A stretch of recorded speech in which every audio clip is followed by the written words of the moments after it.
It's time to welcome back an old friend. This is our multi-purpose welder. I've got it back from the repair shop. I've put the whole thing back together and it's time to start MIG welding up this front of the boat. So we're racing the weather quite a bit. You can sort of see behind me it's pretty grey and miserable. There's been showers sort of sweeping through. So it's not ideal conditions, but we're going to press on anyway.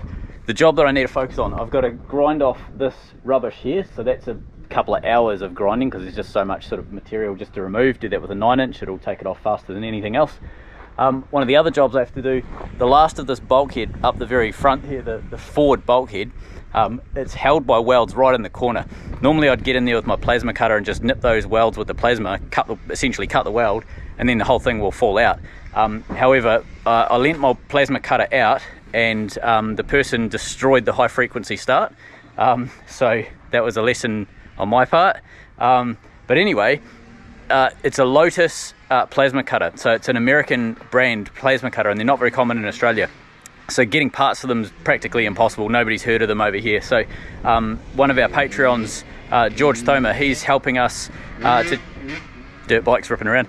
George Thoma is helping us to track down the parts in America. So he's based in the States and he's working with the head office of Lotus in California to try and track down a new circuit board for that high frequency start. Once we got that, we can put it in the machine and get it running again. It's an awesome machine, so that's why I want to repair it rather than, you know, not tackle that job. It was donated to us. It's a beautiful machine to use, so definitely want to keep that running, and with George's help we're able to do that, so that's amazing. Thank you very much, George, really appreciate that.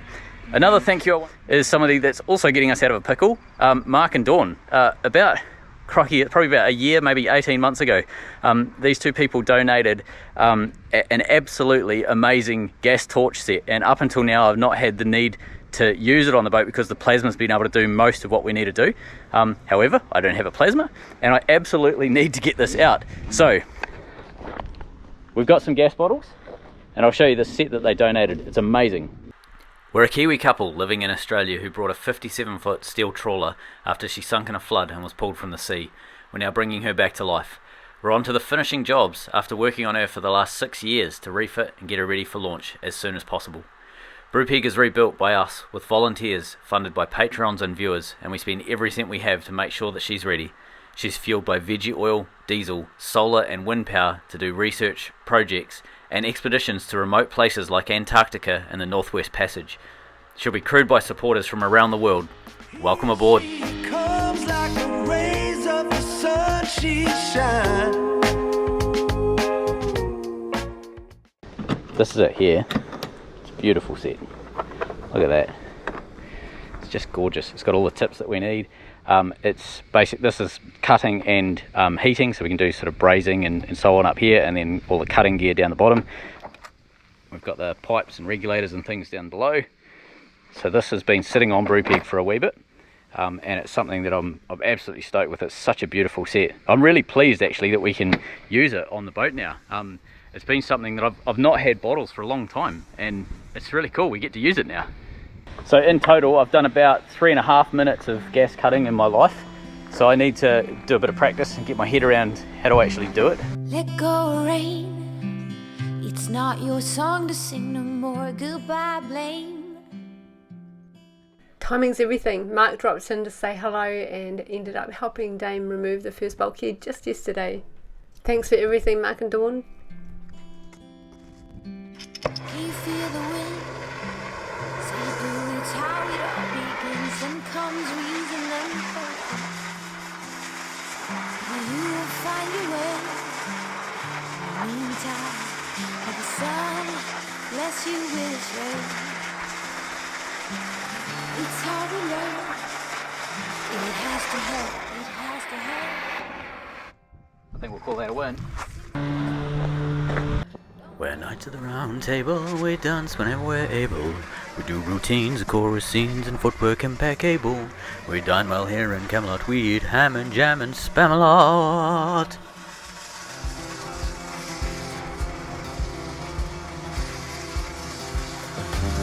You can ask spring how it is when the buds are bursting. You can watch the birds when they fly across the world. Weights can't lift you up. You can find a way to drop them.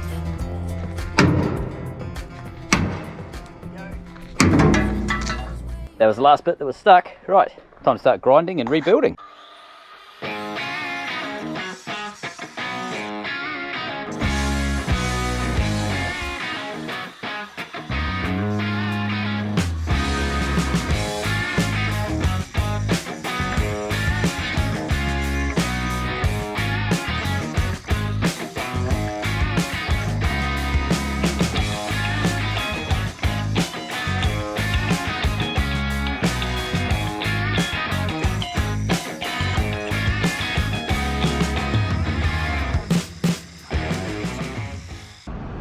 Little interlude, trip to the dump.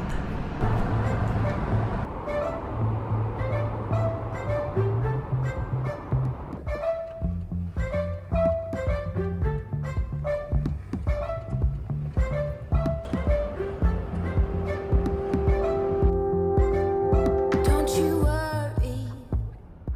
Water and some birds on that side, some recycling on this side.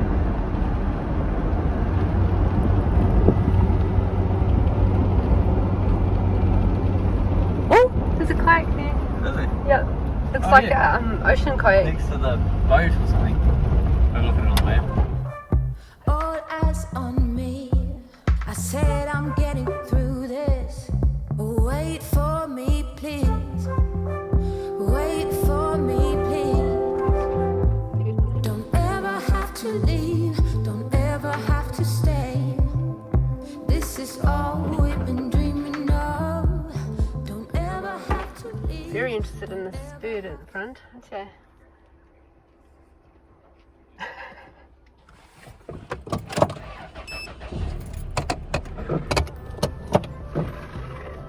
All we've been dreaming of.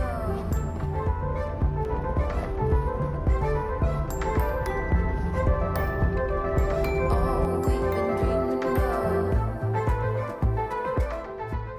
See the kayak on the Yeah. side?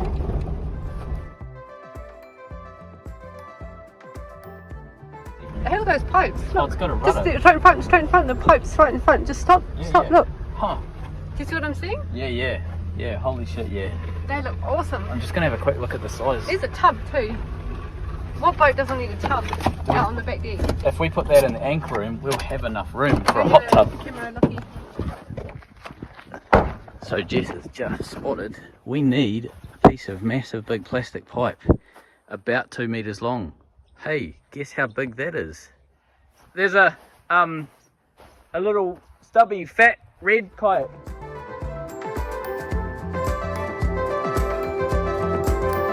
Don't you worry. I know it is too little, too late. Everything is upside. We need to find out when they're open. Those big tubes are awesome. They are, right? Yeah. Ground tonight. If we stay together, we will be alright. You need to move closer, dear. Destiny is all that we need to feel. Like, if we can get them and use them and stuff.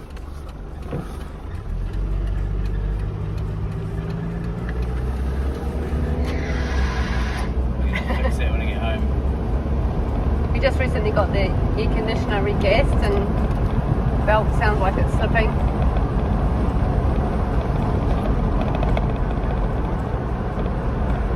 It's either the belt slipping, or when I unleash the fury of the automatic 4-cylinder Hilux, it's just shredding tyres onto the road. It's like it's one of the two.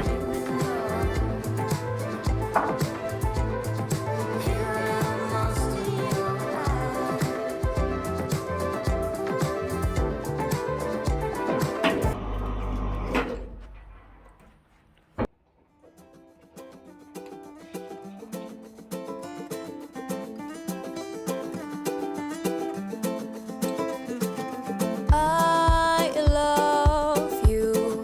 I give you everything you want me to. Think about it if I could. I'd burn down the moon and give Hey that baby, to happy boy. Doggy Warrant Fitness. We've just come back from the vet.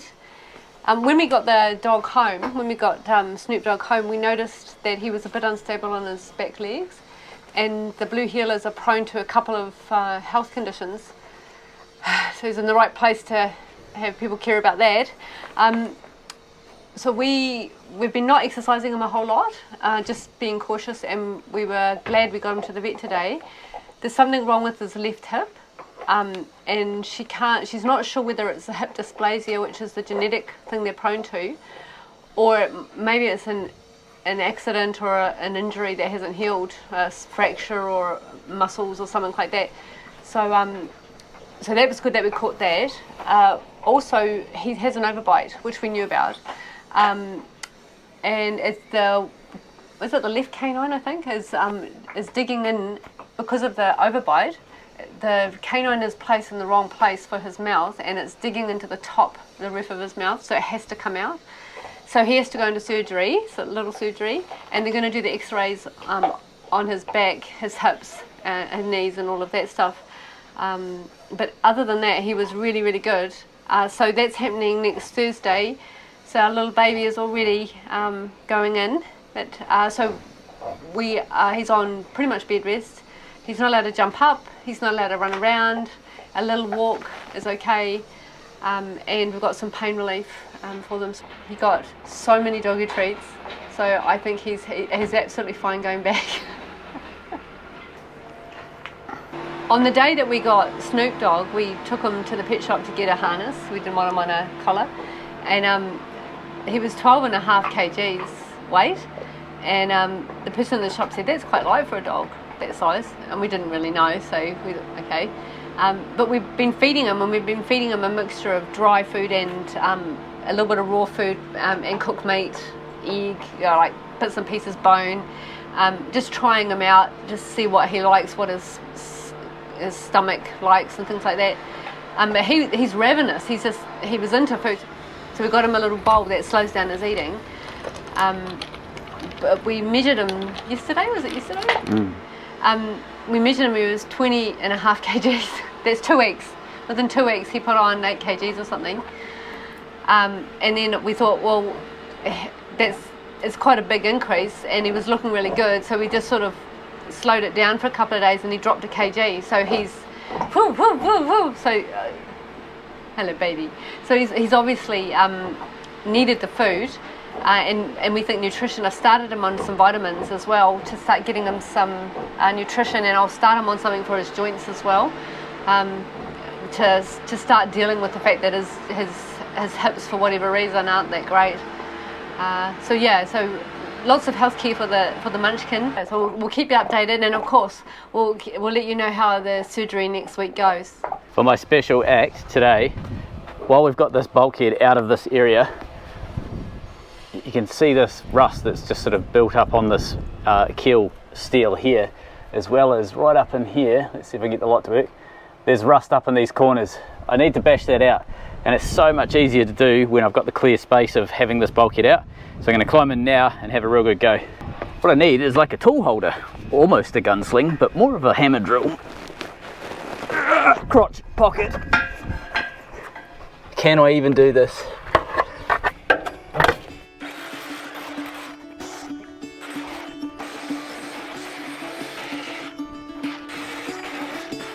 Caught behind Venetian blinds, out of reach for the city lines. This ain't where I belong. Hey, look at me, man, what I've become. I've been running east, looking for a sunset, digging deep since '99. What I thought was gone was sitting in my pocket in plain sight all along. I think it's time for me to go, burn all bridges. All I know, I got lost along the way. Now that I've effectively mastered gas cutting, if I do say so myself, I need to cut out a relief in the centre of this new bulkhead that's going in. That's so that I can access the very front of the cavity when I'm putting it all back together. I need to be able to get my hand in there and weld. So that cavity, that cutout, sorry, is allowing me to get in there and do that. Normally I just buzz this out with my plasma. Obviously don't have that, so I'm going to smash it out with the oxy torch. And then we can start putting the boat back together.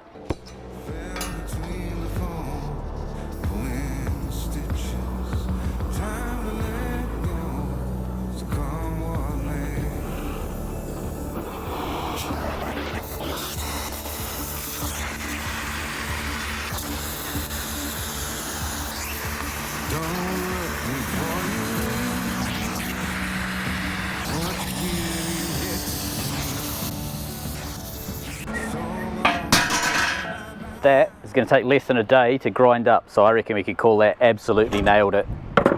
What I did was basically allow 75mm up each edge, across the top and then down each side.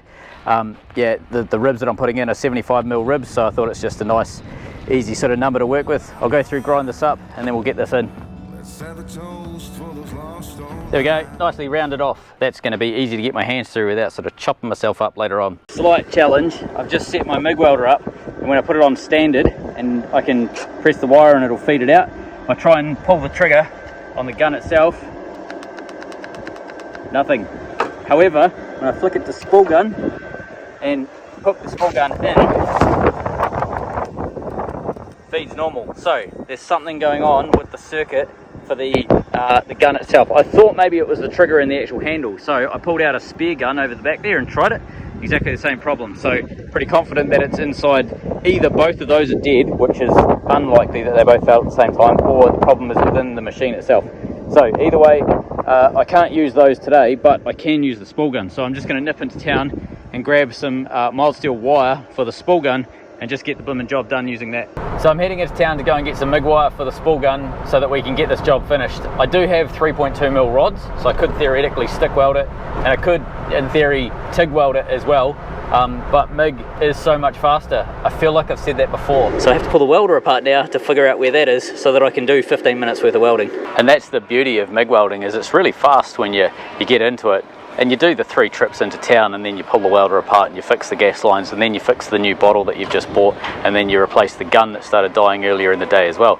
But apart from that, it's very fast when you get it going. Once I've got this wire, we'll be able to get in there and actually get the job tacked up and you know, start putting this boat back together. But I just wanted to touch on bulbous bows. There's been a lot of comments last week about why don't we consider putting a bulb on the front of the boat, or are we going to do it? And the short answer is no. There's 2 reasons for that. One, basically, it all comes down to anchoring and ice work. So with a boat that's going into the ice, you don't want the bow to try and smash the ice. You want it to literally drive up on top of the ice and then let gravity push the hull weight down through the ice. So you're sort of breaking it from the top as opposed to trying to smash it, you know, horizontal. The flip side is Brupeg has absolutely no weight when it comes to like the world of ice boats. We're a tiny boat, so we won't be trying to smash ice and break ice. We're not an icebreaker by any means of it.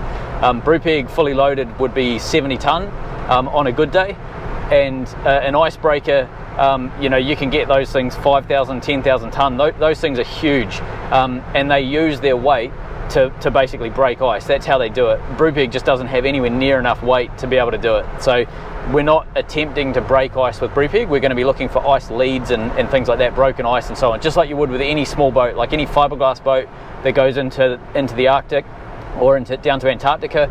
They don't try and break ice, they try and just find broken ice and then power through it. So we're going to be doing exactly the same thing. It's much safer doing that in small boats than it is trying to break ice. Okay, so bulbs don't allow you to basically push through ice easy. They sort of wedge you underneath ice as opposed to allowing the bow to ride up and slide over top of ice. So for ice work, bulbs are a big compromise. That's not to say you can't have a bulb on an ice rated hull. There's heaps. I mean, one of the old boats I used to work on was an ex-Russian ice rated fishing trawler, a longliner, sorry, and that was ice rated, that had a bulb. But again, it's not an icebreaker, it's just something that has a strong hull that can go in icy water. The other reason we're not doing a bulb on Brupeg is anchoring. So if you have a look at this awesome aluminium trawler here, you can see the bulb sticks out quite far, but they also have quite a big bowsprit on it, and that bowsprit's job is to push the anchor beyond the forward end of the bulb. So it's really common in trawlers and boats that have bulbs that the anti-foul and the paint gets smashed off the sides of the bulb, either side of the bulb. And that's because the anchor chain basically just hits, when you're anchoring, it just literally hits the bulb all the time, and that sound reverberates through the boat. So not only is it difficult to keep the front of the boat corrosion free because the paint keeps getting broken off, but you also have this big clanging and banging sound happening every time the anchor chain rubs up and down the bulb. So it's a real nightmare when it comes to actually having a night's sleep, you know, if you've got steel anchor chain hitting your steel bulb. So we don't want it for that reason, and the other reason is the ice compromise. Now, what are the advantages of a bulb? They're bloody awesome if you're steaming for a long distance. Like if you're a container ship going between, you know, one side of the Pacific and the other, absolutely you want a bulb, because it will save you a huge amount of fuel. They basically make the boat more hydrodynamic through the water. A lot of theory involved in it, but it basically cancels out, or tries to cancel out, the bow wave, so it makes less resistance for the boat to go through the water. So they are an awesome thing if it's the right thing to put on a boat, and because of the type of work we're going to be doing with Brupeg, they're not the right thing for us. So that's why we're not going to be putting a bulb on Brupeg. We're going to be repairing the bow exactly as she was designed. Parts store 1 to see if we can get some welding wire here. Alright, so I just come back from the parts shop, and they don't have any rollers that are not for aluminium, so I need V groove rollers, not U groove rollers. U are for aluminium, V are for steel, different shapes in them. One's a U and one's a V, funny enough.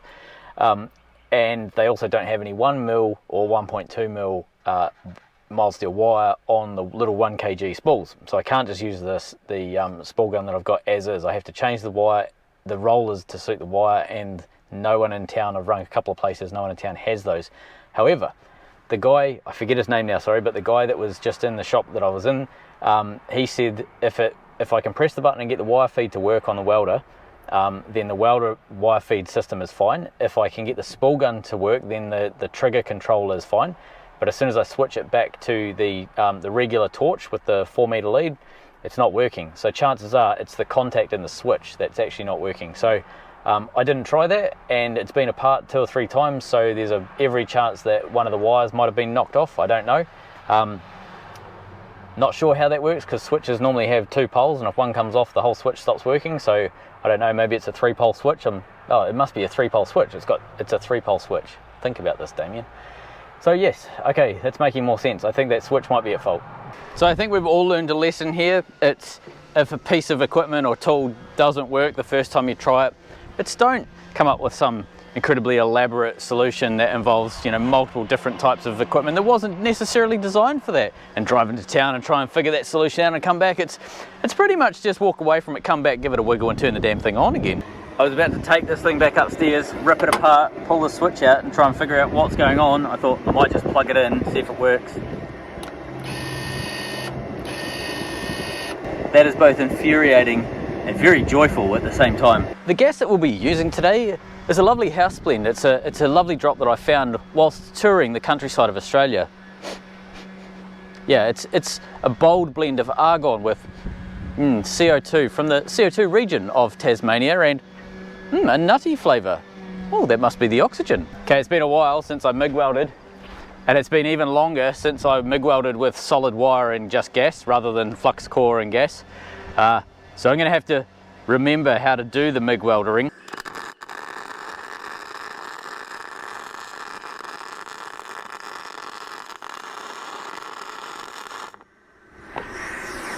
Oh, that was terribly horrific.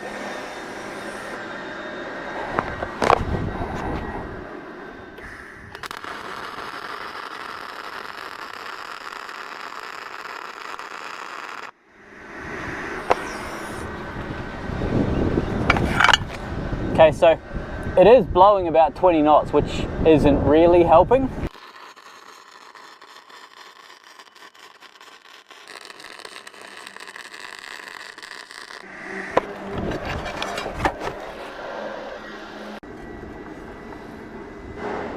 Probably enough of a refresher course to be able to say she'll be right.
after all this, not 100% certain that I'm actually going to get it MIG welded today anyway, especially with solid wire.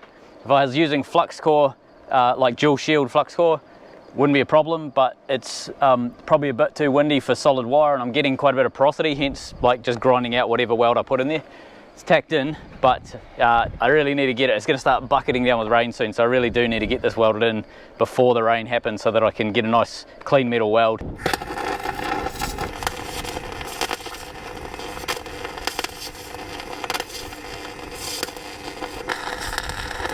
Crikey, that doesn't look right. I think the wind's kicking in for the day.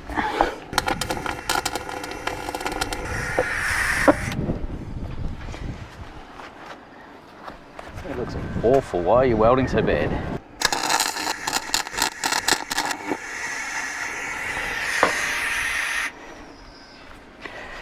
Something's up with the welder.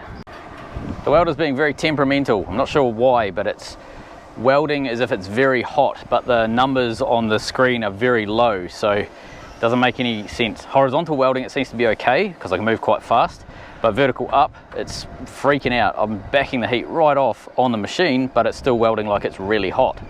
Don't quite know what's going on there yet. Have to figure it out. All right, it's too windy, so I'm giving up for the night. I'll do that in the morning, have a go at that. But there's some pretty gross welds. I've ground this side out. There's still more porosity to take out of here. And the other side is just awful. It's coming out like snot from a squirt gun. And you can see in here, I've started grinding it, but there's heaps of undercut into the actual keel. It's awful, absolutely awful weld. So I need to figure out what's going on. The welder's doing some weird behavior. What's coming out of the gun doesn't seem to line up with the volts and amps that are on the machine. So I don't know, I'll figure it out in the morning. But also I'm struggling with the wind. It's blowing all my gas away, and yeah, so anyway, time to give up, start that again in the morning. The area's been cleaned because we're supposed to be getting a stack of weather tonight. You can kind of see over the back there's some ugly looking clouds and stuff coming in, but for the next week we're meant to get an absolute mozza of rain. They're getting a lot down the coast. I'm just kind of hoping that we can race it and get some stuff done beforehand.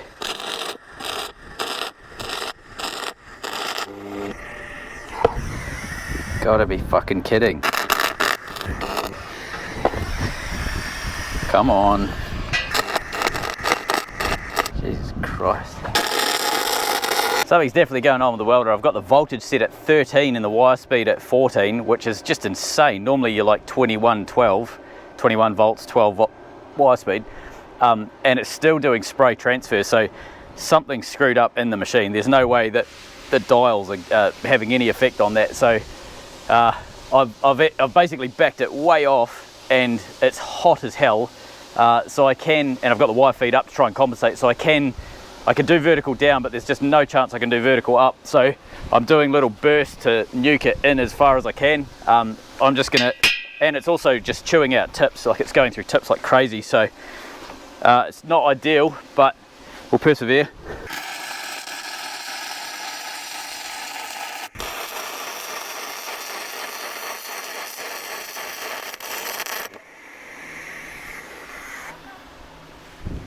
Oh. I've just done the last weld on the bottom. Hang on. Yeah, right, that's kind of coming in. Yeah. Oh man, the welder's a bag of shit at the moment. It's whatever was wrong with the welder is still happening. Yeah, I'm having to compensate by, I can only do vertical down, I can't do vertical up. They're good enough, they'll be all right, but vertical up's way stronger. I did manage to get a few beads on this. So this was the first one. You can see it's a bit lumpy, not quite as nice. Second one, nicer, but I've got a pinhole in there, so I probably need to grind that out and do another blip in the middle of that. That's vertical down, and then similar on this side here. So that one there's nice enough. Hopefully that shows up on the camera. And again, that one there's nice enough. You can see down the bottom, see how it's sort of dug into the metal just there? That's undercut. That's basically too much heat. And I've got the machine at crazy low levels, so I can't do much about that. Now, vertical down is not as strong as vertical up, so that's welding down versus welding up. I'm going to do 3 beads on each one just to compensate for the potential lack of strength on vertical down. I can't physically get a vertical up with that machine at the moment. Can you explain why a vertical up is stronger than a vertical down? Yeah, should we do it on the other side of the boat? Yes. Yeah, good. I don't know if you can see that, but hey, hello, air pressure. So vertical down, as you're pulling the gun down your weld, basically slag and crap and rust and whatever can fall and grab it and go into that weld, but also you're kind of racing, you have to go quite fast, so you're racing the blob of molten metal from dropping too fast, so gravity is not your friend when you're doing vertical down. Vertical up, you actually turn the heat of the machine down. Well, some people do, other like really good welders can do it without touching the settings on the machine. Bruce, he's amazing, he does it without even changing anything. That's 40 years of welding skill for you. I have to turn the machine down, which is pretty normal, and you start doing a little sort of triangle Christmas tree type pattern all the way up, and you climb vertical up the weld. Now the beauty of doing a vertical up weld is you don't get any slag falling into your weld because you've got a clean weld all the way vertical, as you can imagine, but you can also control your heat much better, and you can get right down into the root of the joint and then do a really lovely bead. You can go a bit slower, take your time, get a better weld. You don't have that luxury with vertical down, and hence there's a strength difference. So you're getting the impurities in the metal that you're welding dropping in as you're going. It doesn't mean you're guaranteed to get it, but it means that it's a risk. Like Yeah. it could happen.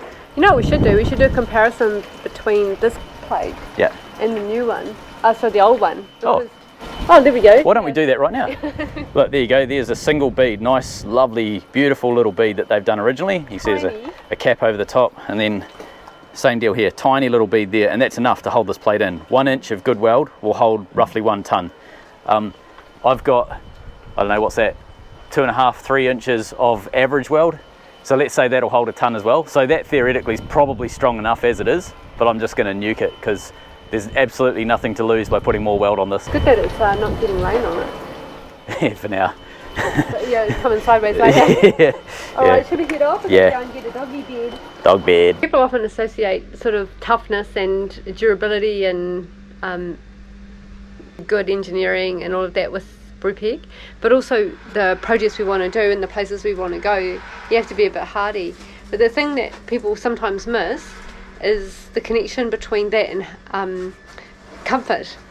And what I mean by that is we have really comfortable sofas in Brupeg, and comfortable chairs, comfortable seating, comfortable bedding.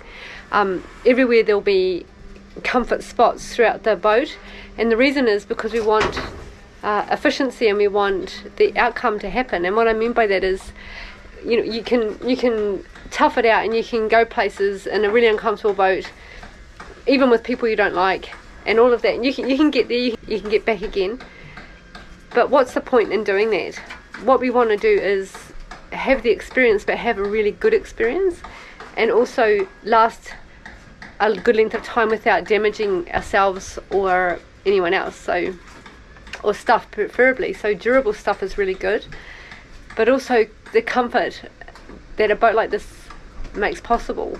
It's one of the reasons we went for this boat, and it's one of the reasons we went for this size boat. So these, if anyone who doesn't know, these sofas, they're designer sofas apparently. We went and picked them up for 140 bucks. They're worth $7,000 when they were new. And the couple that gave them to us said that they really were designed for comfort, and we were flabbergasted. They're so good. You can easily fall asleep on any one of these bad boys. And they wanted to check that they were going to a good home. That's right, they were quite attached to these sofas. And, so comfort includes him. I want him to be comfortable.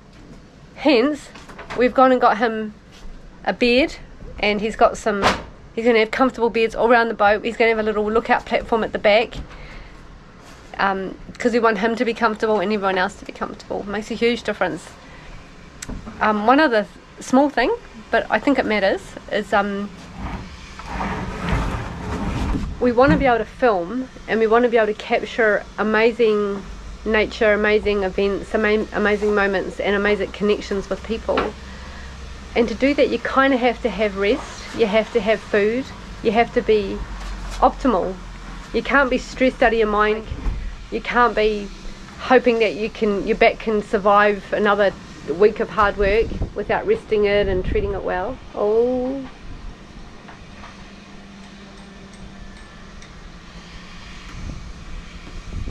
Oh, he's happy. That's really cool. Oh, he's so cute. Oh, look at him. Are you going to be bed, sweetheart? Yay, you're happy. Yeah. That is your bed. That is your spot. Every dog needs its own spot. That is cool. It's dry-ish, so I'm going to go and Dryish. put the covers up. We had a prediction of really wet weather this week, didn't we? Yeah. 80 mil predicted on Thursday, I think. Bow. Okay, we'll just move away I've from been the... really trying, baby. Oh, trying to hold back this feeling for so long. I think what all of us are trying to find is a non-hostile working environment that doesn't, risk lack of hearing and rain and electrocution. I think you'll agree. We've absolutely nailed it. So today we have a bit of wind and a reasonable bit of rain, sort of just belting through every now and again. So I've built a tarp fort over the front of the boat with added wind noise. So that's always fun. Around here, I've done what I can to make an enjoyable working experience. Under the noisy part of the boat here, it's actually, there's not like any wind. It's quite nice. It's just quite full on with noise. So anyway, let's press on and weld. So I want to show you something. I've just turned my the voltage on my MIG welder down as low as I possibly can. I've got the amps sitting at 14, which is not very high. This metal it's rusty on the back, so it's anywhere between 2 and 4 millimeters thick, maybe 6 millimeters in place. But this should make a really bulbous weld. It just stands up on top. I just want to kind of give you an idea of what we're dealing with.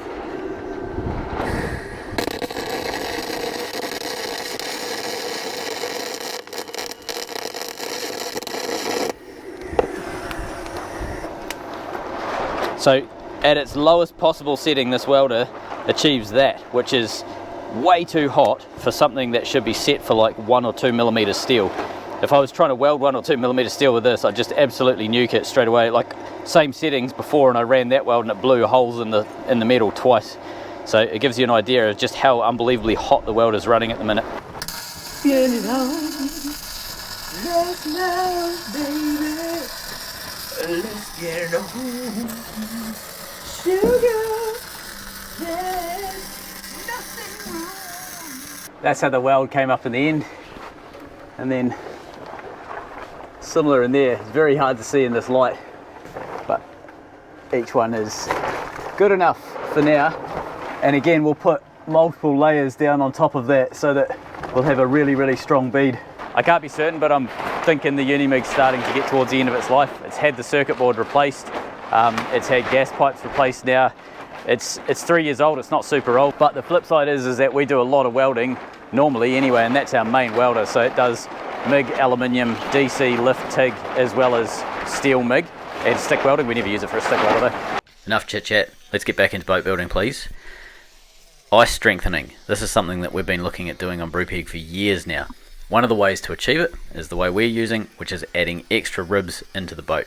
So at the moment we have frames and ribs that are 450 millimeters apart. We're going to be adding in an extra rib in between all of them. So every 225 millimeters there's going to be a rib, and it's going to be basically a duplicate of what's already there. So most of the ribs in the boat are 75 mil by 6 mil thick flat bar. We're going to be adding in essentially duplicates every 225 mil. Now the boat has a shape in the hull, a curve in the hull that we have to duplicate in these ribs. So this piece of aluminium that I'm cutting out is cut to the curve of the hull. So I'm making this as a hard template, and then I can use that to trace over onto some steel and then start cutting out the first of our ice strengthening ribs.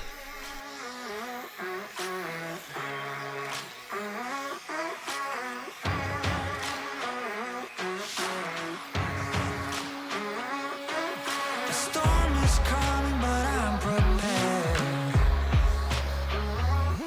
I'll be gone for a while, but don't be scared. Right now, I don't know if I'll ever arrive. Where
welcome to how to make your rusty old trawler ice strengthened. So, new bulkheads are going in. This one's about to come out now that we've got these ribs welded in. They've reasonable downhill welds. There's 3 welds on each of those downhill runs. And then up the top there as well, kind of see that they're hanging in all right. Same deal up there. They're shaped so that between those 2 bulkheads, the shape of the boat is maintained. Dear God, would you be quiet? The next step is, I'm either thinking I'll put these ribs in here and then take this out, or I'll just take this out and put a new one in. I'm in 2 minds. I might just go and have a ponder about the different various implications of that. But my original thought was basically put in the extra bracing before I take this out. The reason I'm wondering about that is you can see, if you look down there, see there's a wobble in that hull plate. I don't want to make any ribs that factor that in. I want it to be a nice smooth, join and bend and everything. And it's done that wobble because there's no strength in here at the moment, and there's a lot of torsion on that plate, so it is bent out. When I put the plate in here and dog everything back up, that'll come back into being fair. But it's done that because I've basically removed the strength that is that bottom plate. So I just have to reverse engineer it to figure out how to do what I need to do without causing any long-term shape issues in the hull. But this is the start of our ice strengthening. So we're basically doubling up on ribs. So current ribs are 450 millimeters apart, or I think that's 16 to 18 bananas. And then we're going to minimize that down to 225. So there's going to be essentially a duplicate rib of 75 by 6 mil steel, and it's going to be in between every second original. That's going to go between the deck and the keel on every single station on the boat. This does not mean right now we're only doing the crash bulkhead while we've got this open. Everything else happens later. So it doesn't add a lot of weight, but it adds an enormous amount of stiffness to the outside plating of the hull. And that's why I'm not too worried about not increasing the thickness of the hull, because we're going to be increasing the stiffness of the hull, if that makes sense. We need a little more plate for the second bulkhead. Thanks, Shoe Steel and Bundaberg.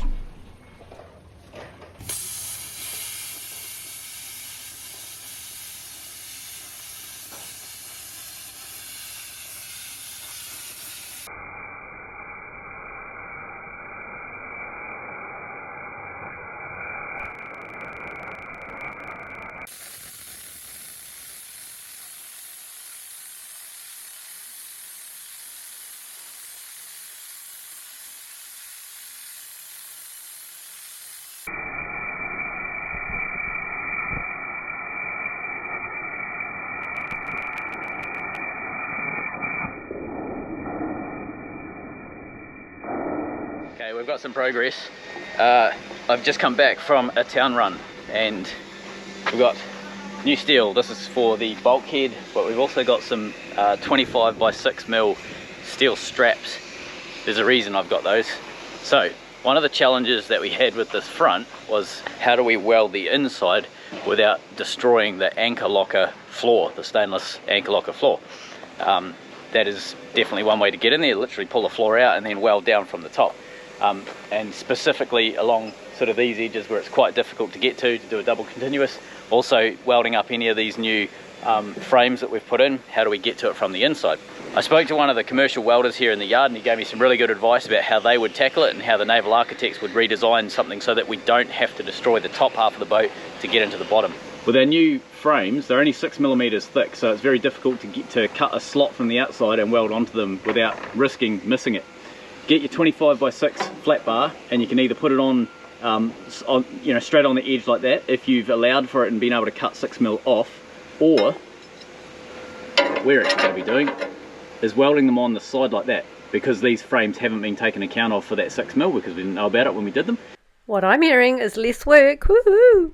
They're going to be welded on the side like that and we'll be able to get a nice bead down either side. He said continuous weld that so it will become essentially one piece of steel, and then you mark it sort of top and bottom when you put the plate on, and then you can cut your slots. He said cut a slot about roughly 70 or 80 mils long, cut it every 250 mils, so we'll do one up here, one here, and then one down here somewhere. And what that will allow, if you cut it 10 mil wide and say 70 mil from top to bottom, you can run a bead all the way around it, so it's not like a 6 mil slot where you just run a bead to fill it up. You actually have a wider bead where you do a loop all the way around. there's a little bit more strengthening that I want to put in as well. So I'm also going to be putting bars that go on the horizontal, but they'll be in this location here, between all of the different frames, so it stiffens the frames up in that orientation. They may or may not get welded to the skin. It just depends on how I do the design and all that sort of stuff. They don't have to be, and that's a complete extra over and above what Brupeg was ever designed for, but also over and above what we were going to put in just as our ice strengthening. But I'm kind of thinking it's probably worth doing it right at that front, the bit that's going to take all the impact. And again, it's very little weight. I might be lucky if I'm maybe putting 5 kgs of weight in, but I'm going to add an enormous amount of stiffness and strength into that front. So yeah, that's saved a huge amount of time by being able to do the boat in this method. Also, our new sandblasting nozzle has arrived in the mail. So this is a dry blasting nozzle, sometimes known as a dead man, because of this big handle that it's got. You hold it like that to sandblast, and then when you want to stop, you put that across, and essentially what it means is if you drop it for whatever reason, the sandblaster doesn't start spraying sand all around wherever you happen to be. So if you injure yourself, you're not going to end up getting sandblasted in the face. Has a few different nozzles that come with it, but the reason why I got that is so that I can actually convert our wet blasting machine into a dry blasting sandblaster. We're not allowed to do sandblasting in the yard if it's wet blasting, and it's because the water can contain contaminants that can then run off into the into the drains and theoretically get out into the sea. It can't because there's sumps, but anyway, the EPA basically said absolutely no wet blasting in the yard, end of story. Cool, okay, fine.